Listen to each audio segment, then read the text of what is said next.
বন্ধুরা, সুন্দরবনের কাঁকড়া আমাদের বেহালায়ও পাওয়া যায়, সেনাটি বাজার। আসুন দেখে নিন দাদাকে।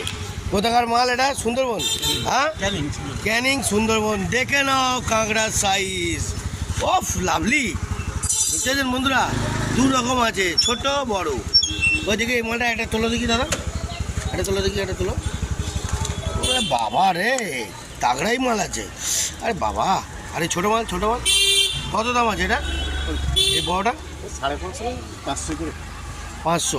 আর এইটা কত? এইটা এইটা 300 করে দেবে। 300। একটু কম করে হলে তো ভালো হয়, যা দাম বলছো কী করে হবে? উফ, সুন্দরবনের কাঁকড়া দেখতে পাচ্ছেন বন্ধুরা, সাইজগুলো দেখে নিয়েছেন তো? ফুল সাইজ আছে, ডাসা ডাসা, দেখেছেন? ফুল ডাসা সাইজ। আসুন সেনেটি বাজারে এসে একটুখানি কাঁকড়া খেয়ে যান জমিয়ে। জয় গুরু।